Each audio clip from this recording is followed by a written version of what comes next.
Olá! Hoje nosso foco é Atos capítulo 23. A gente começa com Paulo ali, né, perante o Sinédrio, o Conselho Judárico. Ele chega afirmando que viveu com boa consciência diante de Deus. É uma declaração forte para começar. Muito forte. E a reação, bom, não demora. O sumo sacerdote Ananias mandam darem uma bofetada nele, na boca. Exato. E Paulo não deixa barato. Responde na hora, chamando Ananias de parede caiada. Que é uma imagem, assim, muito poderosa para a hipocrisia, né? Algo que parece limpo por fora, mas por dentro... Isso, e ainda acusa Ananias de violar a lei ao mandar bater nele daquele jeito. Claro que o pessoal ali ficou indignado com a fala de Paulo. Mas aí vem uma virada interessante. Paulo recua um pouco. Sim, ele pede desculpas, cita a lei, né? Não falarás mal do governante do teu povo. E diz que não sabia que era o sumo sacerdote. É, curioso no mínimo. É, sim. E logo depois dessa, digamos, retratação, ele usa uma estratégia brilhante. Ele percebe quem está ali no conselho, vê que tem saduceus e fariseus.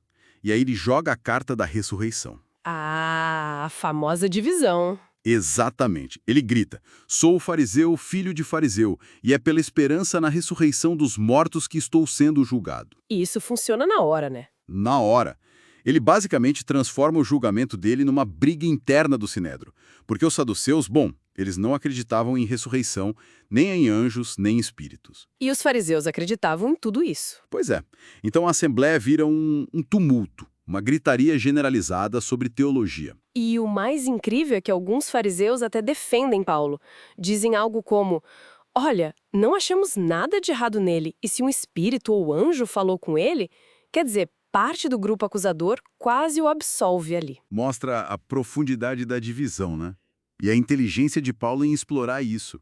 Só que a discussão fica tão, mas tão violenta que o comandante romano, o Cláudio Lísias, fica preocupado. Sim, ele teme pela vida de Paulo. Que ele fosse, sei lá, despedaçado ali no meio da confusão. E aí ele tem que intervir de novo. Manda os soldados entrarem e tirarem Paulo à força, levando ele de volta para a fortaleza, para segurança. E naquela noite, já na fortaleza, acontece um momento bem significativo. O Senhor aparece para Paulo. O que ele diz? Encoraja ele, diz: "Coragem. Assim como você testemunhou a meu respeito aqui em Jerusalém, você também vai testemunhar em Roma." Nossa, mesmo no meio desse caos todo, vem essa confirmação do propósito maior, né? Exato, Ir para Roma. exato.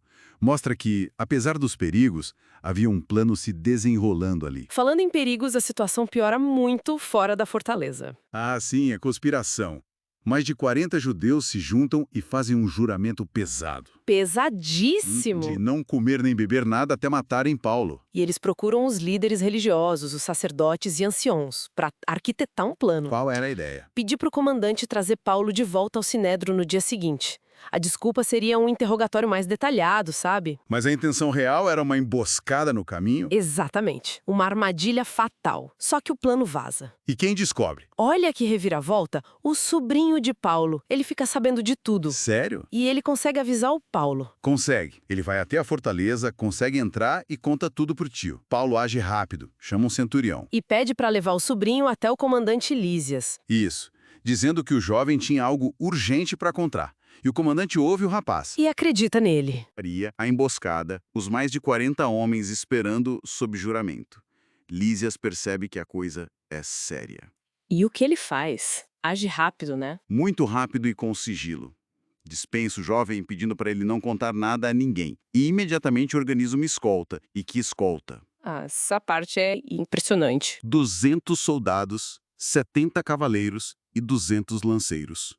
Quase 500 homens. Tudo isso para levar um prisioneiro. Para levar Paulo em segurança durante a noite para Cesareia, para entregá-lo ao governador Félix. E ele manda uma carta junto, certo? Explicando a situação. Sim, a carta de Cláudio Lísias para Félix. É um documento-chave. Ele explica que resgatou Paulo porque soube que era cidadão romano. Ah, o detalhe da cidadania romana sempre importante. Fundamental. Lísias diz que levou Paulo ao Sinédrio para entender as acusações, mas concluiu que eram questões da lei judaica deles, nada que merecesse morte ou prisão pela lei romana. E menciona a conspiração, claro. Sim, diz que soube da trama e por isso estavam enviando Paulo para Félix e que os acusadores deveriam apresentar o caso lá em Cesareia. Entendi. E a escolta cumpre a ordem. Rigorosamente, levam Paulo até Antipátride ainda naquela noite. No dia seguinte, a cavalaria continua a viagem até Cesareia. E lá entregam Paulo e a carta ao governador Félix. Félix lê a carta, pergunta de onde Paulo é, Cilícia, e decide que vai ouvir o caso quando os acusadores chegarem. E enquanto isso, Paulo fica sob guarda no palácio de Herodes. Basicamente, o caso sai da esfera religiosa de Jerusalém e entra na esfera do poder imperial romano, em Cesareia. recapitulando então, a gente viu a astúcia de Paulo usando as divisões internas a seu favor, a intensidade do conflito religioso da época. Vimos também a intervenção romana, decisiva para proteger um cidadão, e como isso tudo acaba movendo Paulo para mais perto de Roma, sob a jurisdição do governador. Exatamente, uma nova etapa na jornada dele. E fica uma reflexão, talvez, como essa mistura complexa de conflito religioso interno, a lei e a ordem romana, esses momentos que parecem ser de orientação divina, como tudo isso junto moldou não só o destino de Paulo, mas, quem sabe, a própria percepção da mensagem dele no mundo romano. Algo para a gente pensar.